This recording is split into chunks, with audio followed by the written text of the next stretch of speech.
দেশকে 4টি প্রদেশে ভাগ এবং মন্ত্রণালয় অধিদপ্তরের সংখ্যা কমিয়ে 25টি করার সুপারিশ করেছে জনপ্রশাসন সংস্কার কমিশন।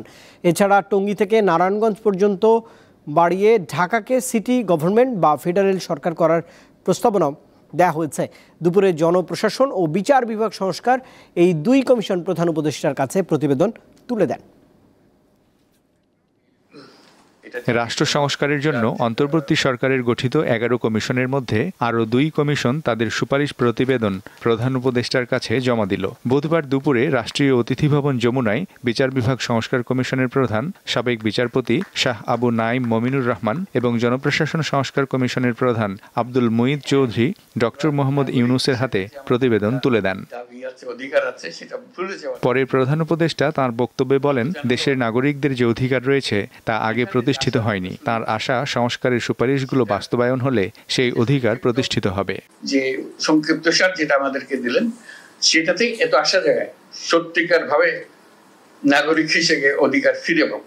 আপনাদের এই রিপোর্টটা আমরা এখন সংস্কার কমিশনের রিপোর্ট হিসেবে জনগণের হাতে দিয়ে দেব এবং রাজনৈতিক দলের হাতে দিয়ে দেব, সিভিল সোসাইটি অর্গানাইজেশনের কাছে দিয়ে দেব, যাতে করে তারা একমত হতে পারে যে এগুলো করে ফেলা ভালো।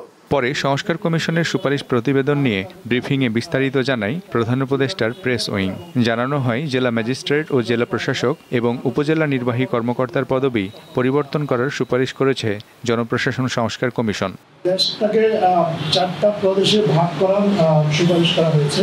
একটা সরকার যখন দেশে শাসনভার গ্রহণ করে তখন পুরো দেশের উপর তাদের যেভাবে কর্তৃত্ব প্রতিষ্ঠা হয় এটাতে কিছুটা ব্যালেন্স আসবে যদি প্রদেশ ভিত্তিক সরকার ব্যবস্থা চালু করা যায়। রাজধানী ঢাকা মহানগরীর জনসংখ্যা ও পরিষেবার ব্যক্তির কথা বিবেচনায় রেখে নয়াদিল্লির মতো ফেডারেল সরকার নিয়ন্ত্রিত ক্যাপিটাল সিটি গভর্নমেন্ট বা রাজধানী মহানগর সরকার গঠনের সুপারিশ করা হলো। এর আগে প্রেস সেক্রেটারি শফিকুল আলম জানান, সংস্কার কমিশনের প্রতিবেদনে বলা হয়, বিচার বিভাগের স্বাধীনতা দরকার।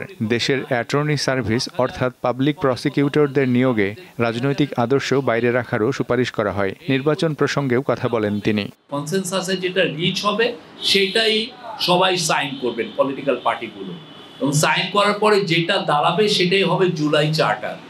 এই জুলাই চার্টারটারই বাস্তবায়ন এই গভর্নমেন্ট কিছু করবেন, পরবর্তী গভর্নমেন্টগুলো এসে করবেন, এবং এই বাস্তবায়নের আলোকে নির্ভর করবে ইলেকশনটা কি এই বছরের ডিসেম্বরের মধ্যে হবে নাকি আগামী বছর জুনের মধ্যে হবে। তিনি জানান, গরিব মানুষকে আইনি সহায়তা আরও বাড়াতে হবে। একই সঙ্গে দেশের আইনজীবীদের রাজনীতিতে অংশ নিতে একটি নীতিমালা তৈরিরও সুপারিশ করে বিচার বিভাগ সংস্কার কমিশন। স্বতন্ত্র তদন্ত সংস্থার কথা ওনারা বলেছেন। মিজানুর রহমান, দীপ্ত সংবাদ, ঢাকা।